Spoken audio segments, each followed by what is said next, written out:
I paid for my sister's wedding, but wasn't invited. My revenge? Priceless. I never expected gratitude.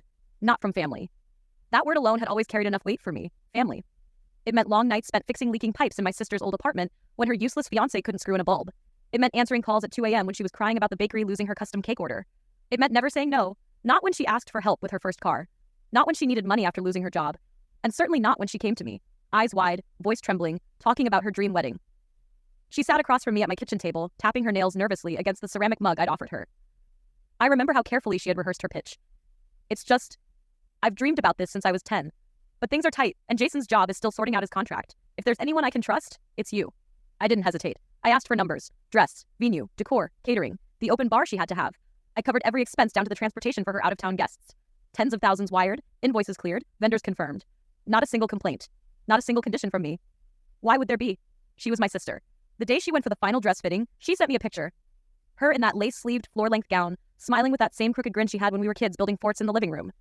"You're going to cry when you see me walk down the aisle," she had texted. And I believed her. Not just about crying, but that I'd be there to see it. I believed her when she said the wedding would be small, yes, but intimate and full of love. "Of course you're invited," she told me. "Your family." So, when the invitation never arrived, I thought maybe it was lost. Mail mishap. I waited. When the date got close, I messaged her. No reply. The silence was like a growing pressure in my ears. I checked every envelope that arrived that week, flipping through junk mail like it might hide some gilded card with elegant calligraphy. Nothing. The wedding came and went. I didn't hear about it from her. Not even the next day. I saw it on Instagram. My feed loaded that morning, and there she was, in the same dress I had paid for, smiling beneath a flower arch I'd selected with the decorator. The venue looked beautiful, the same one I had reserved months before in my name. Candles lined the aisle. Soft golden lighting lit the space like a dream. A dream I funded. But I wasn't in a single frame. Not one picture. Not in the group shots. Not in the crowd. No tagged stories. No acknowledgements. I scrolled until my thumb hurt, trying to convince myself maybe they just hadn't posted everything yet. Maybe I was somewhere back row, blurry, untagged. Then I saw the caption on one of her friends' stories. "The most stunning intimate wedding. Just close friends. The people who mattered most." I waited 3 days. Then I called. When she answered, her tone was flat, almost annoyed. Like I disrupted something. I asked her plainly, why wasn't I invited? There was a pause.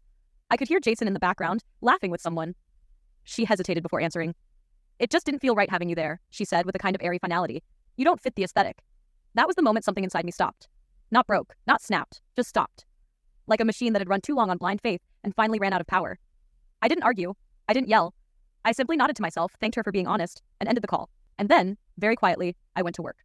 The venue contract had been in my name. They'd needed a primary coordinator. Since I was handling payments, I took that role. I knew every clause, every line, and I hadn't paid the final balance yet. Without that payment, the venue had no obligation to release event materials, photos, videos, or even rights to use the property's name in any publication or portfolio. The decorator? All rentals. Those towering floral installations, the arch she stood under, the silk runners on the tables, none of it purchased. Just leased.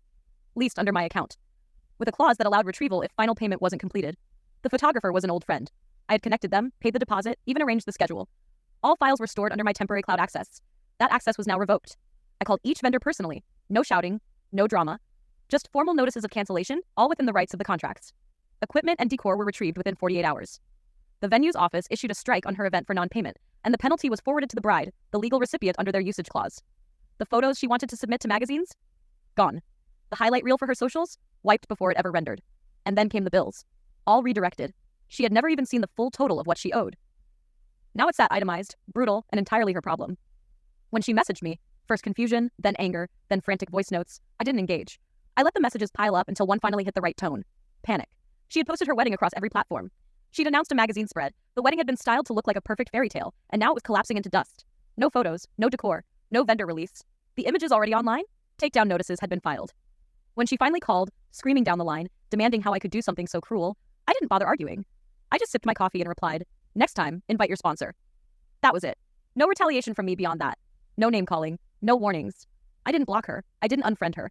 I let her sit with it. With the realization that she had turned away the one person who stood behind her without condition, that she had excluded the hand that fed her fantasy and decorated her illusions. What she failed to understand was that generosity isn't obligation, that my kindness wasn't weakness. She mistook my support for servitude, and when she decided that I was dispensable, I showed her how quickly her dream could unravel without me holding the threads together. The silence afterward lasted weeks. She didn't try again. Not at first. She probably thought I'd calm down, maybe hoped I'd feel guilty. But I wasn't angry. I wasn't bitter. I was done. There's a difference. I had watched her get everything she wanted and still toss away the one person who expected nothing in return. She thought she was stepping into a perfect new life with a perfect new family. presenting an image so curated, so falsely serene, that it couldn't bear even a single misaligned piece. And she decided that I was the misfit. Not loud, not disruptive, just inconvenient to her aesthetic. She could keep her aesthetic. I kept the receipts. What followed was the slow unraveling of her narrative. Friends started asking questions. Why weren't there any professional photos? Why was the venue filing a dispute? Why had the decor vanished from the vendor's site portfolio overnight? She tried to explain, but the more she talked, the worse it looked. She couldn't say I had paid. That would embarrass her. But she couldn't explain the collapse without admitting she had wronged someone. So instead, she spun and twisted and backtracked until eventually her story didn't match itself anymore.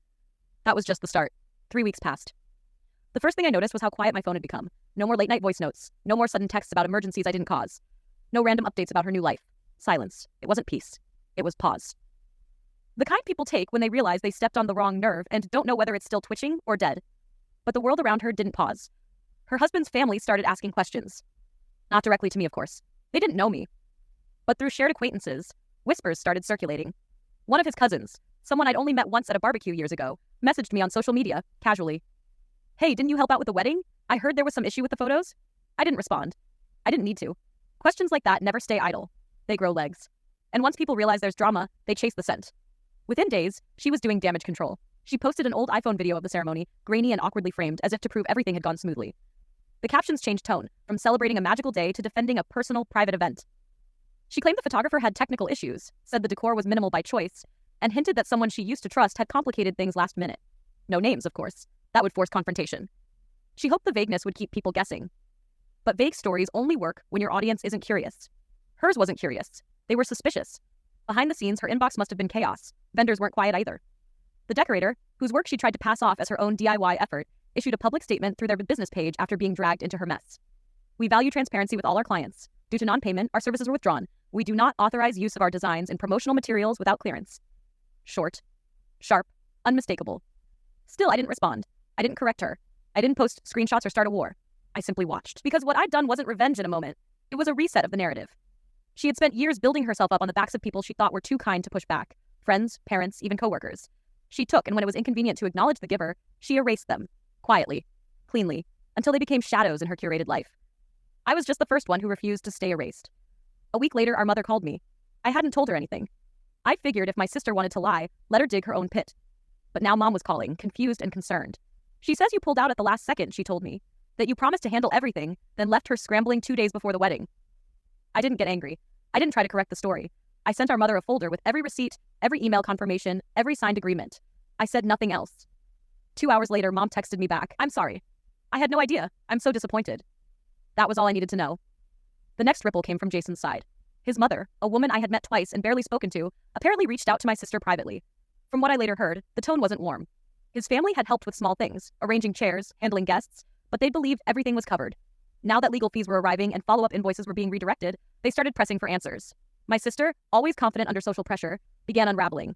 Her Instagram stories became less frequent. Her captions lost their polish. Friends who had once left long, poetic comments under her posts now simply clicked like or didn't interact at all. Her inner circle started to shrink, not because I exposed her, but because when you lie to cover another lie, eventually someone notices the pattern. But I wasn't finished.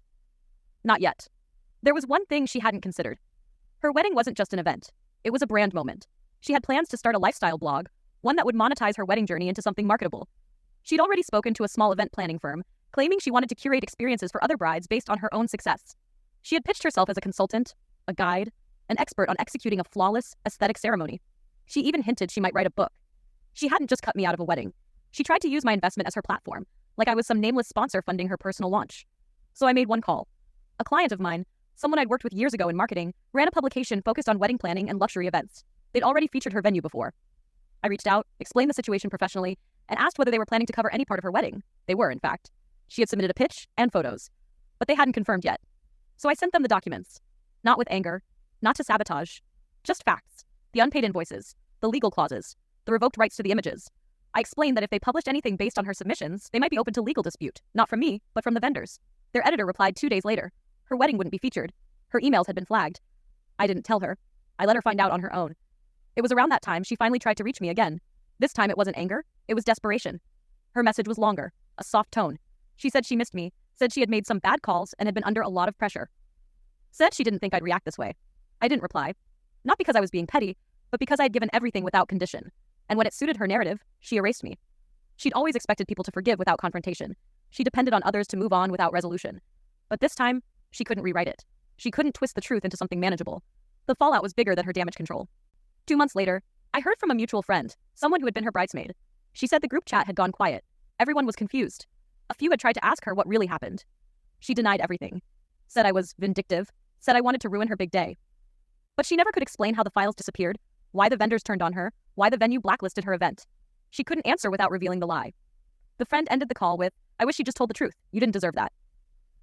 But this wasn't about truth anymore. It was about consequence. She had spent so long building a version of herself that only existed in perfect light, filtered photos, curated captions, carefully arranged friendships. She had no idea what to do when reality refused to cooperate. And I didn't enjoy watching her fall apart. It didn't make me feel powerful. It made me feel calm, like someone who had put down a heavy load after carrying it too long for someone who never said thank you. I went back to my work, my life. I didn't tell anyone else. I didn't post about it. I didn't explain. I simply lived. The same way I had before she asked me for money. Before she turned my loyalty into a convenience she could discard. She taught me a lesson. Not about family, about boundaries. About the silent cost of always being the one who shows up, who gives more, who expects nothing in return. 3 months had passed. Not a single apology, not a moment of ownership. The only messages I received from her were subtle attempts to test if the ice had thawed. Small comments on old pictures, the occasional emoji under a post. Each one ignored. Not because I wanted her to suffer, because I was done giving her more space than she'd earned.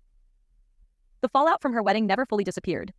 Her so-called rebranding attempt, the lifestyle content she hoped would evolve into a personal brand, collapsed quietly. The event planning company she had courted backed out. They didn't want to be tied to someone involved in contractual disputes.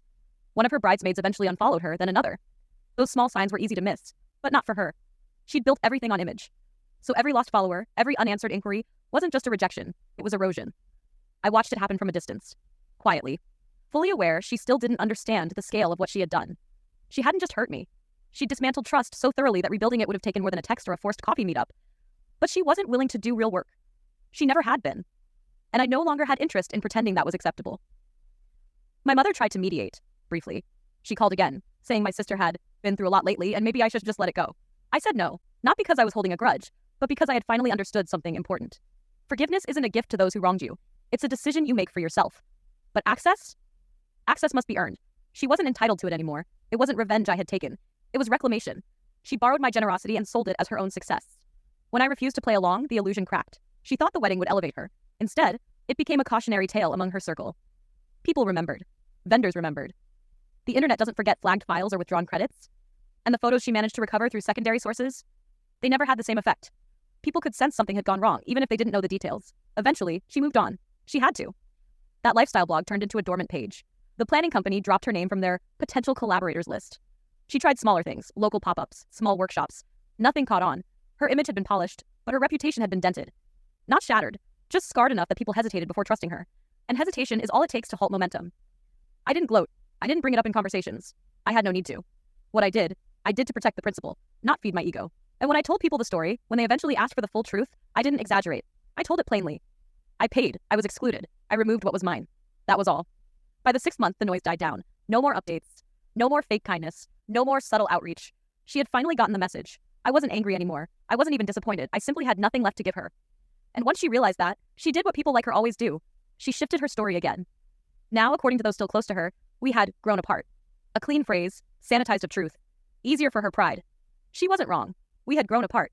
But it wasn't distance that did it. It was the silence after betrayal. The kind that doesn't echo. It absorbs. So deep that even if she had screamed an apology across the room, I wouldn't have heard it anymore. Closure came not from her acknowledgement. It came from the stillness I felt when I stopped carrying her mistakes as if they were my own responsibility. I no longer wondered what I could have done differently.